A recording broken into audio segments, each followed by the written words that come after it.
নমস্কার বন্ধুরা, সবাই কেমন আছো? আশা করছি সবাই খুব ভালো আছো। তো এখন ঘড়িতে বাজে প্রায় সকাল 6:15 আর বেশ কয়েকদিন হলো আমি ভিডিও দিতে পারিনি। সেই জন্য আমি আর বললাম না যে আমরা ভালো আছি, কারণ আমি ভীষণ প্রেশারের মধ্যে আছি, ভীষণ চাপে আছি।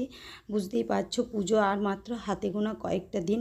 আর এই সময় ভিডিও ছাড়া মানে চারিদিকের কাজকর্ম করে ভিডিও দেখো, ভিডিও বানানোটা তো বিশেষ কিছু না, ভিডিও তো ক্যামেরাটা অন করে ভিডিও বানানো যেতে পারে, কিন্তু সেটাকে এডিট করে আবার পোস্ট করা ভীষণ চাপের ব্যাপার। তো আমি ভীষণ প্রেশারে আছি, তো তোমাদেরকে সবটাই জানাবো আস্তে আস্তে। তো এইটা বেশ কয়েকদিন আগের ভিডিও, তো আমি আজকে ভাবলাম বেশ কয়েকদিন হয়ে গেল, 6 দিন মতো হয়ে গেল হয়তো আমার ভিডিও ছাড়া হয়নি। তো তার জন্য তোমাদের কাছে সবার কাছে আমি ক্ষমা প্রার্থী। তো আজকে যেহেতু আমি ভিডিওটা পোস্ট করছি, তো তার জন্য সবাইকে প্রথমে জানাই শুভ মহালয়ার প্রীতি শুভেচ্ছা। তো পুজো তো আর হাতে গোনা কয়েকটা দিন চলে এলো, বুঝতেই পারছো। আর আমি যেহেতু টেলারের কাজ করি, তোমাদেরকে আগেই আমি জানিয়েছি বা তোমরা দেখেওছো, তো সেই কারণে বুঝতেই পারছো এই পুজোর সময় টেলারের চাপটা কীরকম থাকে। যারা টেলারের কাজ করো তারা নিশ্চয়ই বুঝবে, ভীষণ প্রেসারে আছি। আর এই পুজো নাগাদ না, যেগুলো আর কি ওই যে মানে ধার সেলাই যেগুলো আর কি দাবাত ফিটিংস যেগুলো, সেগুলো বেশি আসছে। বুঝতেই পারছো, যারা বাজার করছে রিসেন্টলি, সবার তো আর অনেক অনেক আগে বাজার হয়ে ওঠে না। তো শেষের দিকে যারা বাজার করছে, তো সবাই ফিটিংস করার ব্যাপারগুলোও দিয়ে যাচ্ছে। তো অনেক বেশি চাপে আছি। দেখো, সংসারের কাজকর্ম করে ছেলেকে স্কুল, ছেলের পড়াশোনার দিকটাও দেখতে হয়, বুঝতেই পারছো। তারপর ভিডিও এডিট করে ভিডিও ছাড়া ভীষণ কষ্ট হয়ে যাচ্ছে। সেই জন্য আমি কয়েকদিন ভিডিও একেবারেই দিতে পারিনি। আর এই আরও 2-1 দিন হয়তো ইরেগুলার হবে, কিন্তু পুজোর সময় থেকে আমি তোমাদেরকে কথা দিচ্ছি আমি রেগুলারিটি মেনটেন করব, রেগুলার ভিডিও দেব। তো তার মধ্যে এই দেখো, ছেলেকে কিন্তু রেডি করে ফেলেছি আর যাব ছেলেকে স্কুলে ছাড়তে। আর একটা কথা, ছেলেরও এর মধ্যে চলছে পরীক্ষা, জানো, মানে বোঝো কতটা চাপ আমার মধ্যে। সংসারের কাজবাজ তো আছেই, ছেড়েই দিলাম, ওগুলো তো সবারই থাকে। তারপরে এই যে একটু আধটু ভিডিও করা আর ছেলেকে পড়ানো, ছেলেকে তো পড়াতেই হবে যেহেতু ওর পরীক্ষা চলছে। আর তারপর আছে টেলারের কাজ, রাত্রি 11টা 11:30 পর্যন্ত করছি, মানে টেলারের কাজগুলো তো করে উঠতে হবে, কারণ টাইমে তো তাদেরকেও দিতে হবে, যাদেরকে কথা দিয়ে রেখেছি, তাই না? তো দেখো, ছেলেকে স্কুল থেকে কিন্তু আমি দিয়ে চলে এসেছি। আর এই সব কাজগুলো আমি ফেলেই রাখি, কিন্তু আমার ঘরটার সব মোছা হয়ে গেছে।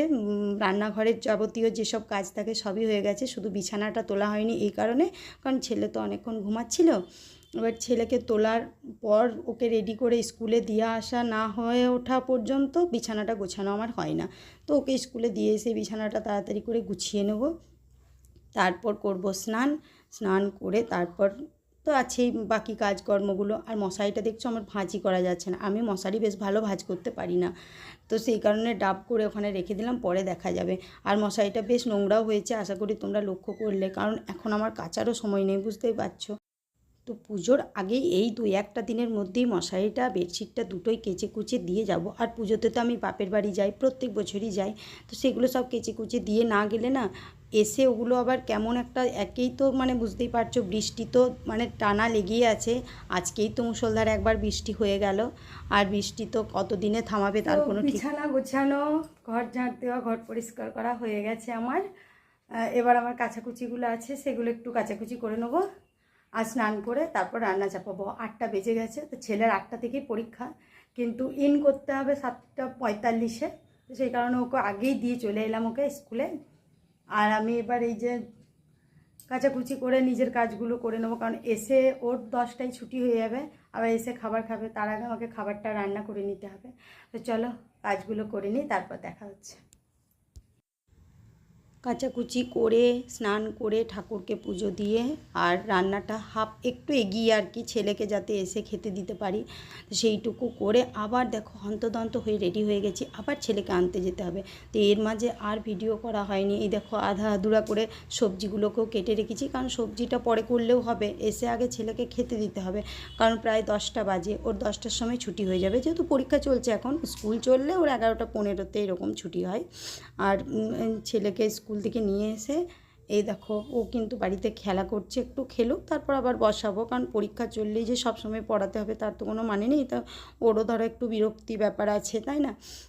তো যতক্ষণে ও একটু খেলা করছে, আর আমাকেও দেখো এদিকে রান্নাটাও তো করতে হবে। এবার রান্না করতে করতে পড়ানো যায় না, তো সেই কারণে আগে ওকে ছেড়ে দিয়েছি ওর মতো এখন। আর এই কচুটা কারা কারা চেনো বলবে। এটা হচ্ছে ধলি কচু, আমাদের এখানে পাওয়া যায়।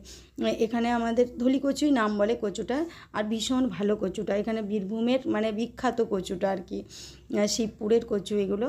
আর এমনি কচু যেমন এরকম লাল হয় না, এই কচুটা কিন্তু অতটা লাল হয় না, আলুর মতো খেতে, ভীষণ ভালো। আমি যেন কখনোই কচু খেতাম না, কচুটা আমি মানে কচুর বিরুদ্ধেই ছিলাম, কিন্তু শ্বশুরবাড়ি আসার পর এইদিকে সবাই দেখছি এই কচুটা আমি মানে বাপের বাড়ি থাকতে এই কচুটা তো চিনতাম না, যদিও আমার দেশের বাড়ি হচ্ছে বীরভূমি, কিন্তু আমাদের ওই দিকটাই আবার এই কচুটা হয় না। এই কচুটাই জয়দেব, শিবপুর, এই যারা এইদিকে থাকো তারা জানবে জয়দেব, শিবপুর জায়গাগুলো, তো এই সাইডে এই কচুটা বেশি ভালো হয়। তো কচুটা আজকে কীভাবে রান্না করছি তোমাদেরকে আমি দেখাচ্ছি একদম শর্টকাটে। আর এটা আমার শাশুড়ি মার কাছ থেকেই শেখা। আমার মানে তোমাদের দাদা ভাই এই কচু রান্নাটা খেতে ভীষণ পছন্দ করে। আমি যদিও খেতাম না প্রথম প্রথম, ওরা রান্না করতো ওরাই খেত। তো তারপরে একদিন একটু মুখে দিয়ে দেখেছিলাম বেশ ভালো লাগছে। আর আমার কচু সবথেকে বেশি খারাপ লাগে খুব লাল হয় না এই জন্য, কিন্তু এই কচুটা তোমরা দেখো নিজেই আলুর মতো, আর দেখবে এই দেখো কত সুন্দর সেদ্ধ হয়েছে, প্রচুর ভালো সেদ্ধও হয় কচুটা, এই জন্য আমারও এখন ফেভারিট হয়ে গেছে। আর এর সাথে যদি মাশরুম দেওয়া হয়, আমাদের এখানে যেহেতু গ্রাম এলাকা, তোমাদেরকে আগেই বলেছি যে যেহেতু আমাদের এখানটা গ্রাম্য এলাকা, তো এখানে এত ভালো মাশরুম পাওয়া যায়, যেটাকে বলে অষ্টমী ছাতু। যারা খেয়েছো তারা জানবে, আর যারা গ্রামে বাস করো তারাও জানবে। এই কচুটার সাথে ওই ছাতুটা এত ভালো লাগে, তোমাদেরকে আর কি বলবো। তো এই বছর এখনও আমি পেয়ে উঠিনি, না হলে তোমাদেরকে একদিন রান্না করে আমি দেখাতাম। তো দেখো কচুটা আমি কীভাবে রান্না করছি একদম সিম্পলভাবে। তো যারা যারা কচু খাও তারা এইভাবে একবার কচুর তরকারি করে দেখো, আর একটু ঝোল ঝোল নামিয়েও, কারণ কচু তো জল টেনে যাবে। আর আমি একটা তার সাথে কাঁচা লঙ্কা ফেলে দিয়েছিলাম এই কারণে, কারণ ছেলে যদি একটু আধটু খায়, ছেলে যদিও খাই না কচুর তরকারি, ভেবেই আর কি করেছিলাম, তো কাঁচা লঙ্কাটা দিয়ে দিয়েছি শুধুমাত্র আমার জন্য, কারণ আমি একটু ঝাল বেশিই পছন্দ করি। আর আমার সাথে সাথে থেকে থেকে তোমাদের দাদাভাইও এখন ঝাল খাওয়াটা বেশ দেখছি শিখে গেছে। তো চলো ভিডিওটা আজকের মতো তাহলে এখানেই শেষ করছি, আর বেশি বাড়ালাম না, ওতেও 7 মিনিট হয়ে গেছে, একটু কষ্ট করে সবাই দেখে নিও। আর আমি এরপর থেকে রেগুলার ভিডিও দেওয়ার চেষ্টা করব। সবাই খুব ভালো থেকো, সুস্থ থেকো, দেখা হচ্ছে খুব তাড়াতাড়ি একটা নতুন কোনো ভিডিওতে। ততক্ষণ